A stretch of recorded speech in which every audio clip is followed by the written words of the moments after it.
Hey guys, welcome to my channel. Please click on the subscribe button to subscribe to my channel and hit the bell icon to get notified when I upload new videos. Hey guys, welcome back. In this session, I wanted to show you an example of how your containers work before we jump into the looking at the tools that we have for your containers. So in this session, I'll show you an example, and then in the next session, we will talk about the tools that we have for your containers. Now here I have two servers. So this is one server and this is another server. Now as an example, I have Jenkins. So I have downloaded this package in both the servers, and I'm going to show you. So in this server, first we'll try to run this jenkins.var and see what happens. Now this is the command I'm going to use to run my jenkins-jar jenkins.var. Now when I run this command, now this gives me an error telling Java not found. So if you remember the introduction class, I told you that Java depends on your Jenkins. Jenkins depends on your Java.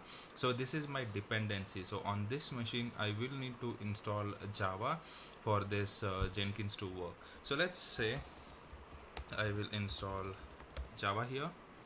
So this will install the Java package for me, and then when I run the java-jar jenkins.var, it will find that the dependency has been installed in my machine, and then it will start up the Jenkins. So this is where I was telling you in the last class that you will need to make sure that when you run the application, you have the required dependencies, the binaries and libraries, everything are available before you can run the application.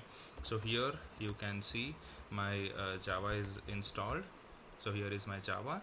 Now if I run this command, my Jenkins will start up. Now here you see I did not get the error because my Java is installed now, which is the dependency that my Jenkins depends on.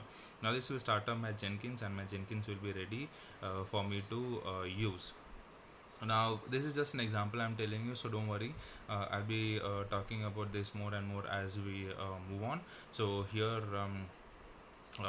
once this is completed, you should see Jenkins fully up and running, which will indicate that your Jenkins is ready to use. So here you can see Jenkins is fully up and running, meaning it is you can start using your Jenkins. Now when it comes to the other server, now here also I have the jenkins.var package, and here if you see I don't have my Java. Now here also if I directly run java-jar, this will fail because the dependency is not available. So to avoid this problem, or to resolve this problem, we make use of images where we don't have to worry about the dependencies and everything is taken care by the image. So I have installed a Docker in this machine. Docker installation I'll be covering later on. So here is my Docker installed. So I'm gonna pull my Jenkins image. So I'll use this command, docker pull Jenkins. Now don't worry, this is just an example I am showing you. So I'll be talking about all these commands later on. So this will pull the Jenkins image for me, but this is pulling it from the Docker Hub. Now Docker Hub is an online repository for your Docker images, from where you can download images, public images for your usage. Now let's wait for this to complete. So here my image is downloaded. So there's my Jenkins image. Now let's run this. So I'll say docker run. I want to run this on, let's say, 1990 to run 8080. Don't worry, I'll be talking about all these commands later on. Let's name this as Jenkins container, and my image name is Jenkins. So this will start up Jenkins for me. Now here if you see, I did not install Java.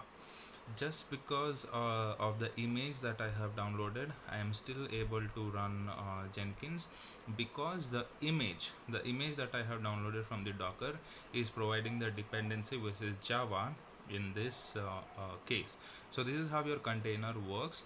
All the dependencies are taken care by your the image, the Docker image that you will be creating or you will be downloading, and that will help you to run your application without worrying about the dependencies. So all the binaries, all the libraries, all the configuration files, everything is taken care by the image, the container image, and that will help you to run your applications on any machine that you want to run. But in this case, on any machine that I want to run my Jenkins, I'll have to make sure that Java is installed. Only then I'll be able to work.